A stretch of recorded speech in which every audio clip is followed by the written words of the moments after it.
There should be two, a map of China and a list of difficulties, as it were. And my wife is telling me to speak louder. Can everybody hear now? Everyone who can't hear, raise your hand. We've still got a couple of minutes for people to come in. I want to first of all thank Janice and Bruce North for allowing us to move into the auditorium.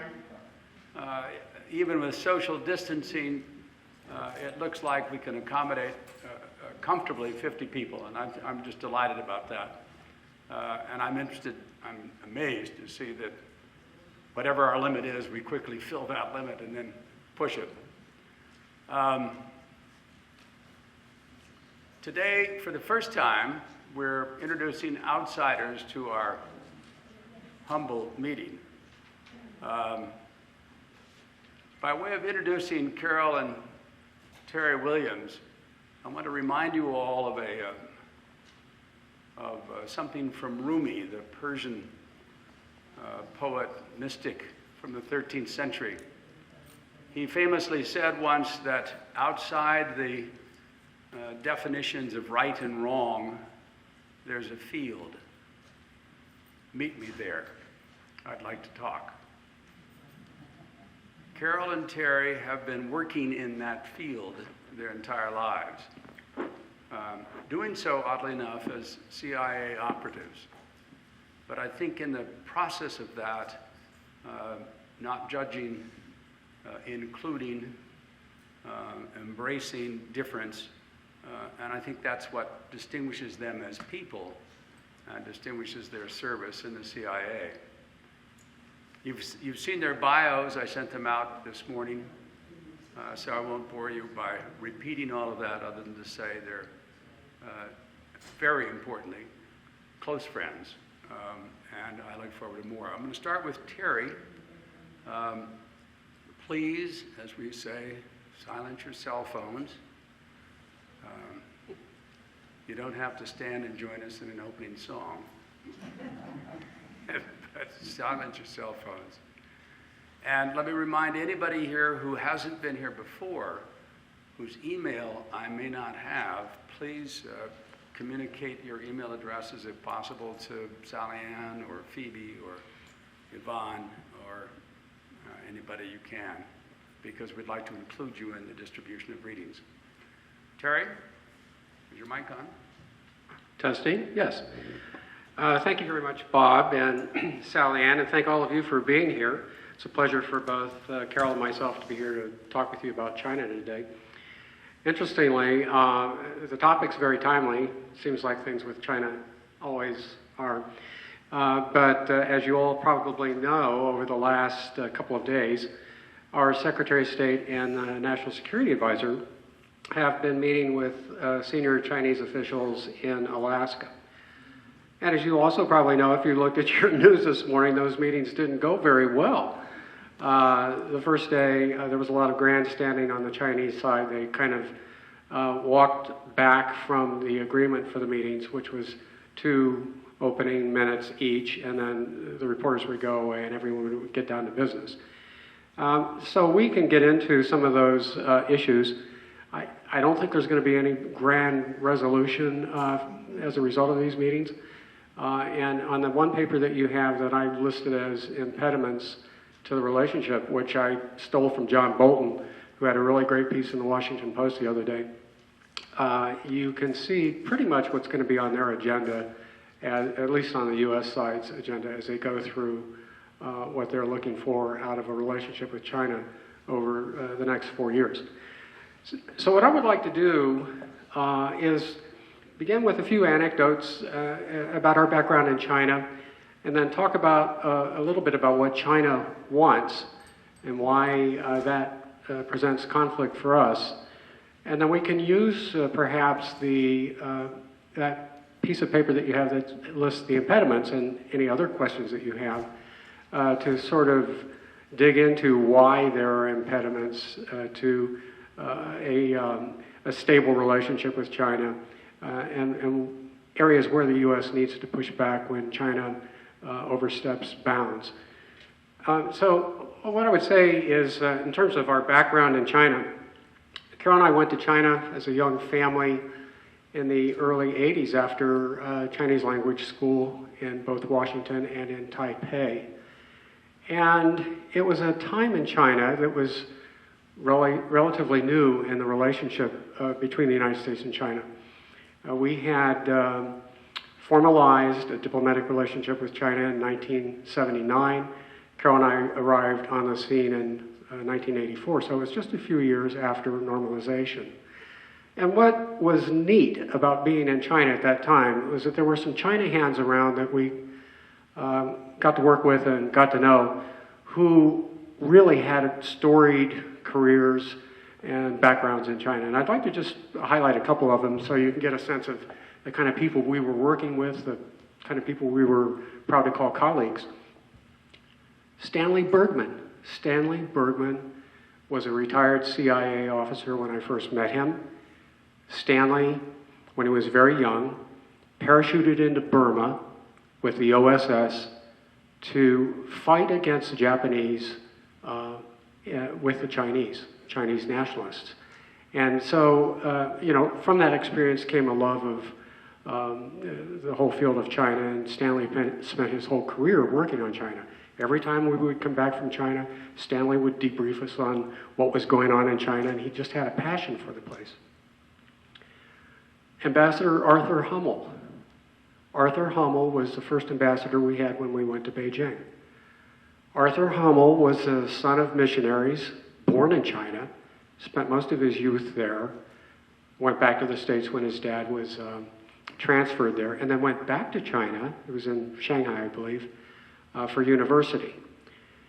On the occasion of Pearl Harbor, the Japanese rounded up all the Americans in Shanghai and interred them. Arthur Hummel was interred. I don't remember exactly how long, but he and another fellow broke out, fought against the Japanese with the Chinese.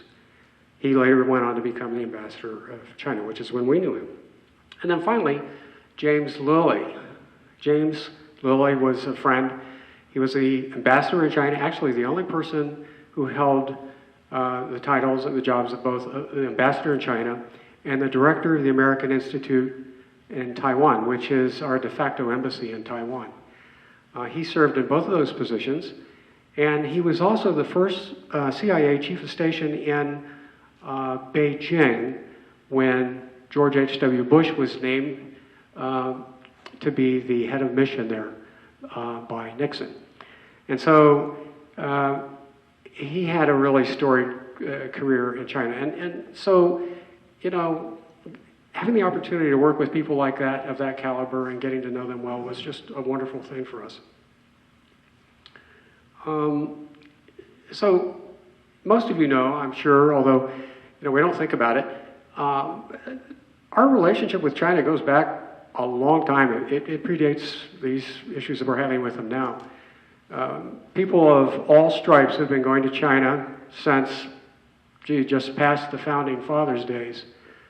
And I was just talking with one of your members earlier whose parents were missionaries. I believe it was you.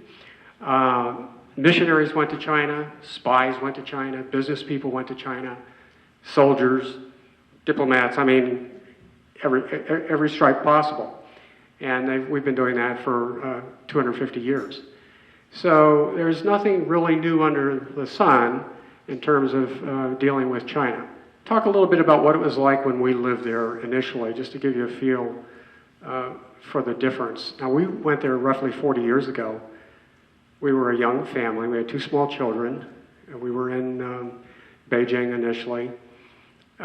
We were such an oddity that you'd be walking around and you'd have a crowd of 100, 200 people following you around. We had one of our children, Carly, who's this very voluble, outgoing young lady of 38 now. Yeah, 38. But then, little girl, fair skin, blonde hair. The tactile experience that she had in China was probably very different from everyone else's, because they were always touching her. Everybody would just stroke her hair, touch her arms. And, initially we were kind of taken aback, but we realized that it was such an anomaly for them. They hadn't seen anything like that. And so it was meant, I think, in a very friendly, loving fashion. In the wintertime, there were piles of cabbages stacked up on street corners because they didn't have any cold storage. When you moved around town, everybody was wearing a Mao suit and riding on a bicycle. You flash forward 40 years now, and there's more conspicuous consumption. The piles of cabbages are gone. If you're in Shanghai, you'll see people driving Ferraris and Maseratis. It's a very different kind of China outwardly, but in many ways inwardly, a lot of the sort of basic values of Confucianism are still there. I want to talk briefly, I want to tell you a story about how quickly a relationship can go south. And this has happened, it's kind of like a roller coaster with China over the years, but this is something that happened to us while we were there. And it was in May of 1989. We were posted to the consulate in Shanghai. And our consul general was another great China hand by the name of Charlie Sylvester. And Charlie came from a family of Navy admirals. In fact, his grandfather had been the head of the South China Fleet, the U.S. naval forces in the South China Fleet, years before. So it was with great passion that Charlie embraced the idea of hosting only the second U.S. Navy port call in China since the Chinese Communists came into power in 1949. And so he said to me, Terry, why don't you go up to Hong Kong and meet this convoy of ships that's going to be coming down and work with the men and get them all briefed up on China? I said, sure, that sounds like fun. So I had an amazing experience. I was riding down on the Blue Ridge, which is the flagship for the commander of the 7th Fleet. And we came into Shanghai Harbor, and initially the timing of the visit was changed en route because Mikhail Gorbachev was holding a state visit in China, and he had a visit to Shanghai too, not just Beijing. And so there was concern about warships arriving while he was there. So we delayed our arrival by a day until he had time to leave. And, oh, that's true. The consulate, the Russian consulate was located right next to the Bund. So the optics they weren't very good for Mr. Gorbachev. Anyway, they came in, and we came in rather. And there were a lot of students and other people who were sort of democracy advocates who'd been in the streets protesting, and they didn't really pay too much attention to us. But Ambassador Lilly had come down from Beijing, and he came up. We were standing on the bridge talking, and I said, Ambassador Lilly, what do you think of this? This must just be great. And he said, I've never been so embarrassed in my life. And I went, oh. Okay, he knows a lot more about China than I do. What am I missing here? And I said, well, what do you mean? He said, well, we've been talking to the students in Beijing, and the word on the street amongst the Chinese students is that the U.S. is sending a flotilla of battleships here to help the Chinese government fight the protesters. I said, no. But that's in fact what the young people on the street thought. The visit went off well, despite those misgivings from the average man on the street. But it was a great visit. Everybody was on kind of a high. Military to military cooperation between the U.S. and China was now, back as a reality. And then less than 3 weeks later, I was sleeping at home. It was about 1 o'clock in the morning. I got a call from he was the press person for the United States Information Agency. and actually had been a friend that I went to Chinese language school with in Taiwan. I was a duty officer that night, that week, at the consulate, and he called to ask me if our news broadcasts were being blocked by the Chinese. And I said, what news broadcasts? Well, we didn't realize it there in Shanghai at the time, but Tiananmen had happened. And Tiananmen is, I mean, it's a black mark on Chinese leadership. No one's ever really figured out how many people were killed that day, but the figures range from 100 to thousands. So that great mill-to-mill cooperation thing that happened 3 weeks earlier went in the toilet. Everything went in the toilet, and vis-a-vis our relationship with China. In my cover job, I was helping a Chinese airline company purchase U.S. Aircraft for their fleet. We stopped selling them to them. Sanctions went into place. A lot of programs really were mothballed or completely cut as a result of what happened that day. So that is just, it's a little anecdote about how quickly a relationship can change, turn on a dime between the U.S. and China. So I thought I would talk a little bit about what China wants.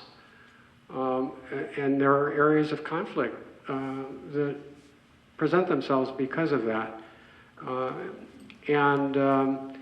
You know, on a very superficial level, the average Chinese person wants what you and I want. They want shelter, they want food, they want health care, they want an opportunity to earn a living wage, they want their children to be able to receive a good education. At that level, I don't think there's a big difference between what China and the US wants. That's what we want. But when you start talking about the Chinese Communist Party and the leadership there, they have some very different things in mind. And what I decided to do was look at two documents that illustrate their thinking about how they're moving forward certainly over the time of the Biden administration and years going forward. And the first of those that I picked out was China's most recent 5-year plan. You know, they tend to do central planning and do it in 5-year chunks. It doesn't always work out well for them that way because they have a hard time adjusting when reality happens, but let's just look at a couple of them. They listed some things that they want to focus on over the next several years. One is autonomous technologies, and I'll talk about each one of these briefly. The other is a new way of urbanization. Then there's equal provision of what they call public goods, and greener production. Now, I had not heard this term. Bob circulated some interesting pieces prior to this meeting talking about developments in China, and it's the idea, the concept of dual circulation. That was a new term to me, but it's a key form of moving goods and selling their manufactured goods for China. It's a big change. Most of their output has gone to foreign exports, but they're trying to turn that around. And I think China's domestic consumption is roughly 40%. In most of the world, it's 60%. So they have a lot of work to do if that's what they're trying to do, is reach kind of the international norm for domestic consumption. So they're going to have to do a lot to get there. And I think part of what may be driving this is the fact that they've been sanctioned so much, and maybe they're having difficulty offloading a lot of these goods abroad. So one other area was building autonomous technologies. And a big one for them is building, having better capacity to produce their own semiconductors. You know, right now, one of the biggest semiconductor producers, and it's strange given the difficulty in the relationship, is Taiwan. Taiwan is manufacturing semiconductors in Shanghai. And it's not just semiconductors. They've picked a whole basket of technologies where they want to be seen as leaders, innovators, not technology, to the point where I think China sold more electric cars last year than the rest of the world combined. And they have a goal, of course, one of the other points that I hit on is greener technology. They have a goal to basically have a completely electric fleet in the next, I believe it was like the next 20 years. Okay, number of urban dwellers from 60% to 75 to 85%. Now, I don't know what that means in terms of what's going to happen with their agricultural sector if they actually do that, but it's a goal that they've stated they're looking to achieve.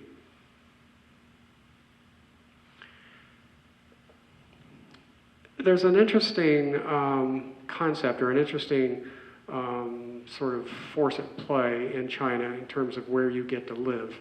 It's called the hukou system. And hukous are, it's kind of an identity document, but it's more than that. If you, and it used to be that the hukous were controlled by your work unit. So if you worked in, say, a rural area as a farmer, and you wanted to go to Beijing to open up an apple cart stall or something like that, you had to get permission to do that. Now, oftentimes those are politically driven decisions. People can't just pick up and go. They don't have freedom of movement like you and I do. But the hukou is extremely important because it entitles you to certain entitlements like social welfare kind of entitlements, permission to buy a car, eligibility of your child to attend college. And roughly 25% of the residents living in these urban areas who have hukous, 25% of them do not have the hukou. They're there either illegally or they're just looking the other way and letting them because they need the labor that they provide.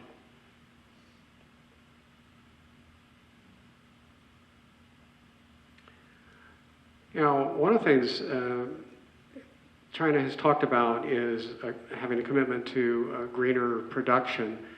I don't know if that is just a, sort of a bone that they're putting out there for the Biden administration or others that, that are hammering China because they're the biggest carbon emitter in the world. Their carbon emissions, I mean, it's off the charts.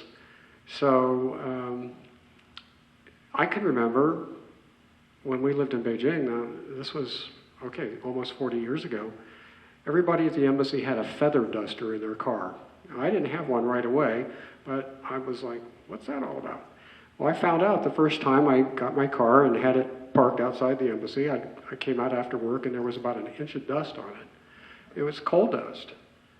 And so every day you got your feather duster out and cleaned off the car.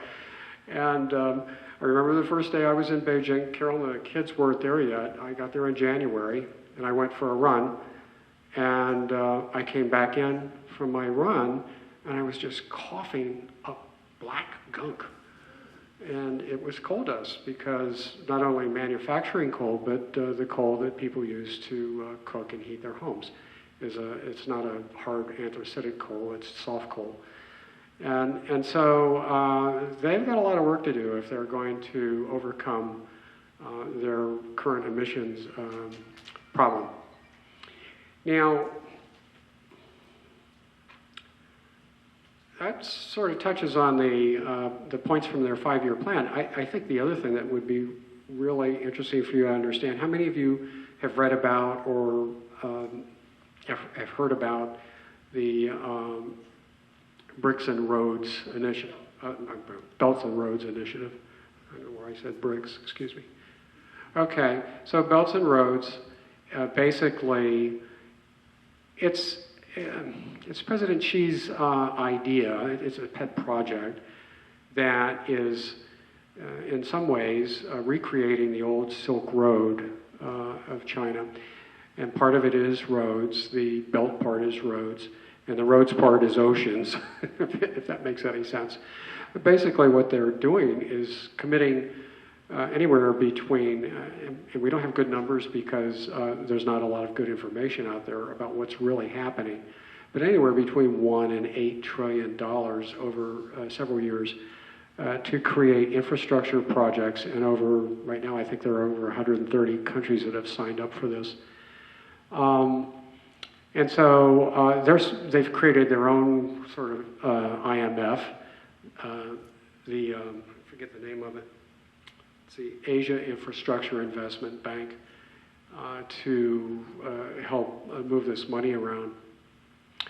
But where it becomes problematic, and I think we're seeing this in some areas, there are areas where it's become evident. The Chinese use the pressure that they're able to exert by making loans to particularly certain countries to pressure those countries to vote China's way when an issue comes up, whether it's in the UN or someplace. There's a name for that. It's called debt. Debt trap. So the countries don't feel that they can vote the way they would perhaps like to vote, but they're pressured into voting China's way. Otherwise, China will, not continue to honor the infrastructure project that they've begun or they've talked about doing. The Friends of China say it's a way that China can actually invest in emerging markets and strengthen its ties with them. But I tend to think there's maybe a little bit of both, strengthening their ties with those emerging markets, but also having a death grip on them if they really need to vote somewhere. So I think I'd like to open it up from there. That gives you a sense of what kinds of issues are at play. And so if you want to draw from that list, or if you've got your own questions, I'm not an economist, so if you ask me any hard economist questions, Bob's going to answer them. Sure. We have the mics, as usual, Phoebe and Sally Ann. Let's open up for questions. Don, you want to start?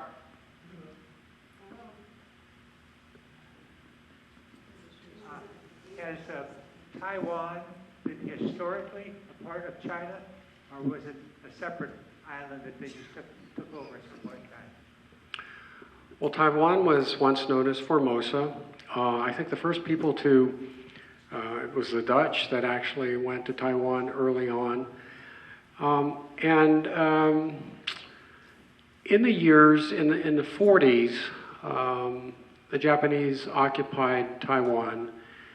And what happened and how we got really involved in Taiwan is in 1949, when the Chinese Communist Party basically won the Civil War with Chiang Kai-shek and the Kuomintang, who decamped from Nanjing and went to Taiwan to set up a provisional government.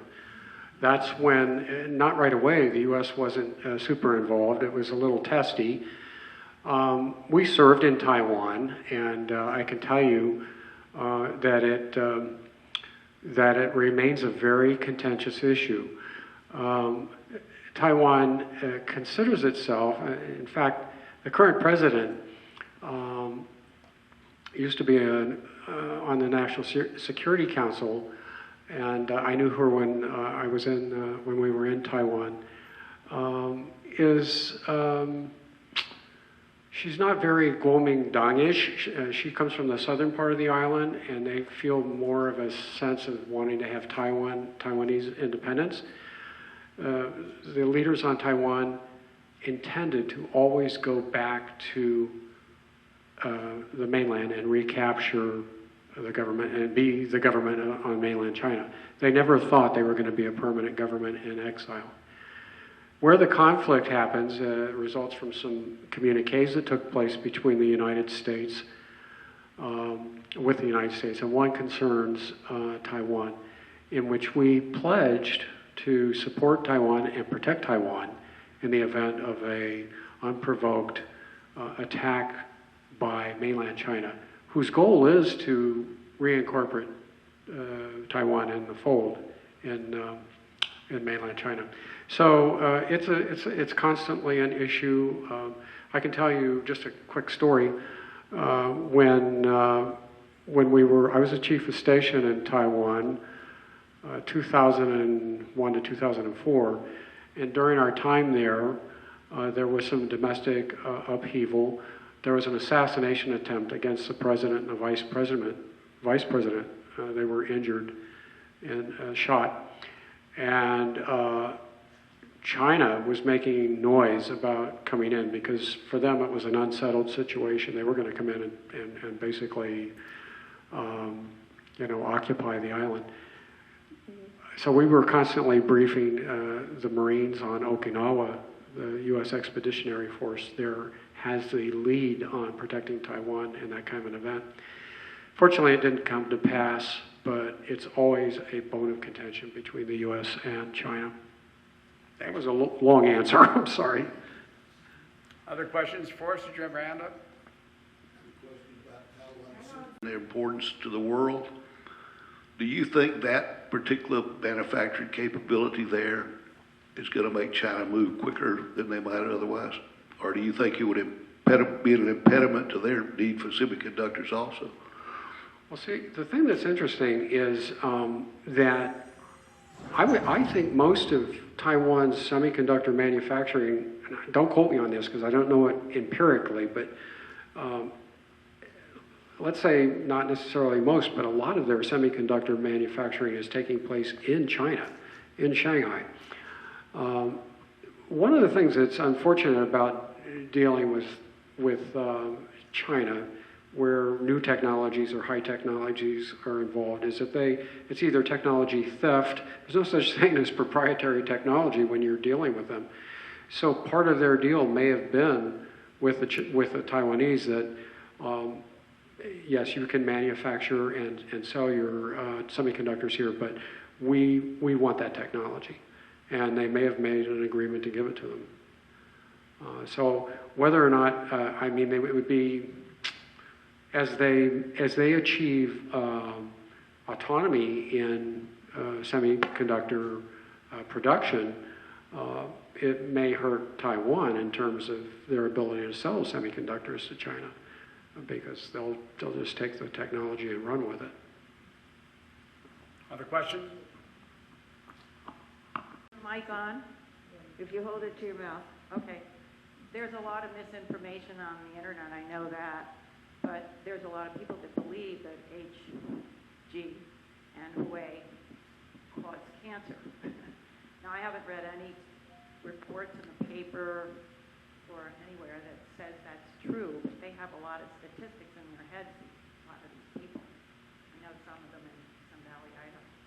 So the question is about Huawei and 5G. I don't know about